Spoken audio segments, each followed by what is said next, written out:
looking back on this, right, and the season in its entirety, how great of a season was this by SGA when we talk about all-time seasons, even just for guards? Like,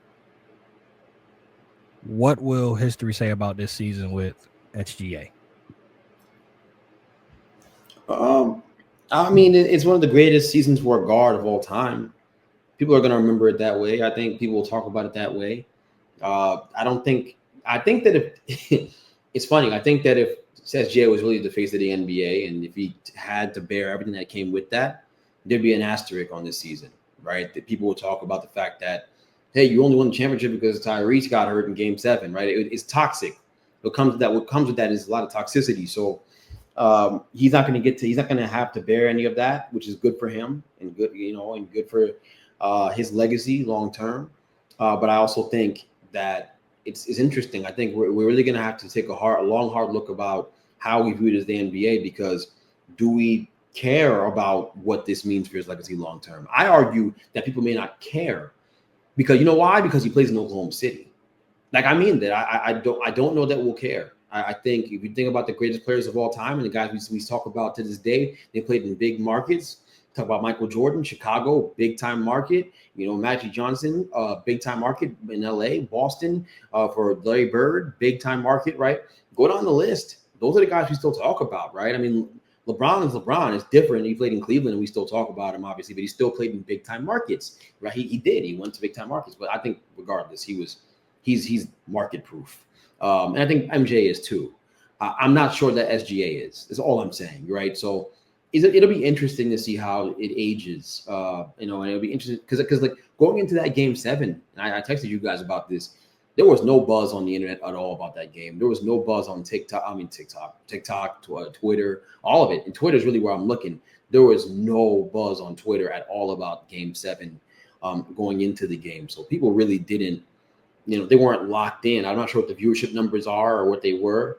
But I'm sure after the Tyrese injury was even more of a letdown for people because it was shaping up to be a classic game. It was a great series from a basketball perspective, but in terms of the two cities that were involved and really the lack of just personality and charisma from the star players that were involved, I think it's just or the care factor from people, whatever it was that made it lacking in that sense. Because usually, the NBA is about being larger than life. It's about telling a story. It's about a movie. It's about creating a movie. It's right, like the LeBron Game 6 against Boston, right? When he gets over that hump, the hype leading into that game was insane. It was palpable. You felt like you were going to play the game. You cared about the game. You felt like you were going to play. Like that's what the NBA thrives on. In this final series, there was none of that. There was none of it. So it'll be really interesting to see how it ages. But obviously, just being objective, it's one of the greatest seasons for a guard of all time. I think he's going to be a Hall of Famer as well, and I think he's a bona fide superstar. He deserves that love, and the Thunder shouldn't hang there. The Thunder shouldn't be looked at as less than because they won, even though Tyrese got hurt. It's not their fault. I agree. Yeah. It's just like, do you think people are going to care? Is a question. I'm sorry. I just, do you think people are going to care? Because people didn't care about the series. If we're being honest, they didn't care. No, but when it comes down to SGA, I mean, it was one of the most efficient seasons for a guard who happened to lead the league in scoring. Usually, if you're leading the league in scoring, the numbers are down because you're just taking a bunch of shots. But that's never the case with SGA. He's efficient. He gets to the line, all that stuff, and for him to kind of flip the script from last year, I think I don't want to say the lights were too bright for them last year, but there were a lot of expectations, and they failed to meet them, losing in the semis. So for him to, I mean, he had a good finals. So I'm happy. I'm excited to see where SGA goes from here. I believe with legacy, like we really talk about legacy when a guy's not really winning. Like LeBron, his legacy was on the line because he hadn't won anything. Same with Kevin Durant. That's why you make a move to Golden State, because people are talking about, oh shoot, I lost 3-1 to Golden State. I'm one of the best players in the league. how am I going to, reach the heights that LeBron's reached or reach the heights that Michael Jordan's reached?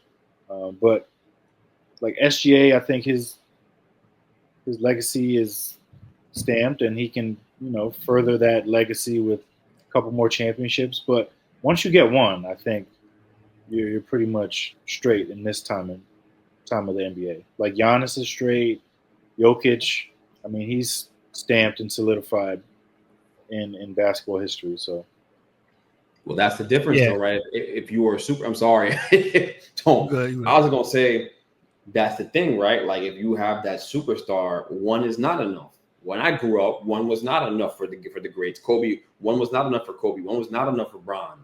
I think the fact that we can say that about this crop of superstars in the NBA right now says everything we need to know about where the game is right now, in terms of having that face to the league, in terms of having that true like market superstar, right? Like the guy that everyone comes to watch, the box office guy, right? Like it wasn't enough for Steph Curry either. If Steph Curry had only won one, he'd get slander because people expect more from him. So where are our expectations for these superstars now?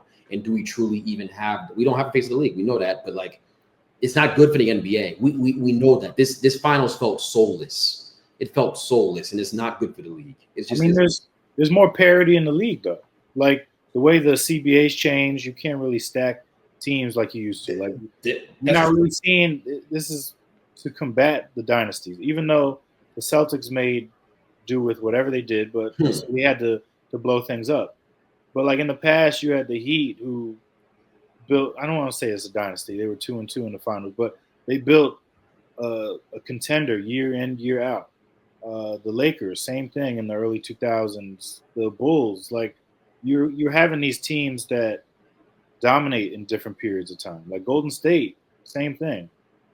You don't have that in the NBA right now, which, I mean, I think you'd see more viewers if you had that. Like I feel like the last time we truly had a finals like that was Golden State versus the Cavs. And since then, it's been a lot of different teams. Like I feel like LeBron's made it. Other guys have made it, but it's not to that same extent where it's box office. Like we're not staying up or planning our day out for a basketball game later in the day. And that's mainly due to there's a lot more parity, a lot more, competitive. I mean, the Pacers made the finals. I would have never thought that coming into the year that they would make the finals. You had your front runners like the Celtics and maybe the Cavs halfway through the year, but for the Pacers to come out of nowhere, that's kind of been happening lately with teams. Like a lot more teams that you're not keeping your eyes on find a way to get it done.